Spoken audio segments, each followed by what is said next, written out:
ខាខ្ញុំផ្ដុំដោយកាំងវៃភូមិភានិរដីល្បីគ្រប់ទិសសាទឹកដីចំណាំងច្បាំងពីដូនតាមានក្នុងឯកសារចាជាប្រវ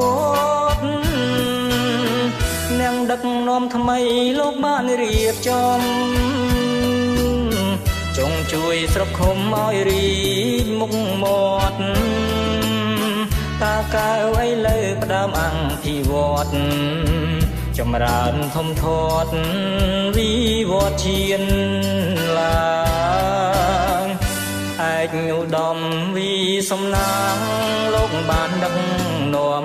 នឹងជួយថែទាំខេត្តឲ្យគុំខានតាកែវមានភ័ព្វរិចមុខមាត់ឡើងចម្រុងចម្រើនខាងក្នុងលោកានៅតាមមាត់បឹងរឹងតែល្អប្លែកឃើញហើយផ្គប់ភ្នែកជុំក្នុងចិន្តា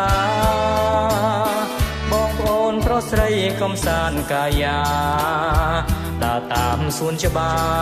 រនៅពេលរាត្រី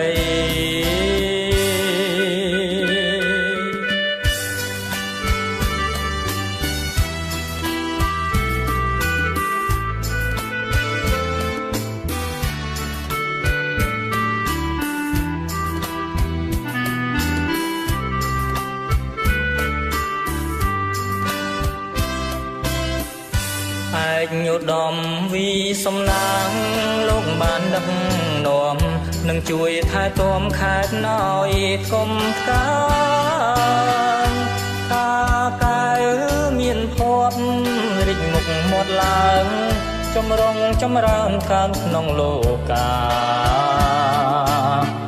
នៅតាមមាត់បឹងរឹកតែល្អប្លែកឃើញហើយផ្គប់ភ្នែកជាប់ក្នុងចិន្តា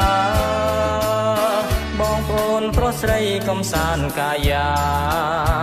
ដើរតាមសួនច្បារ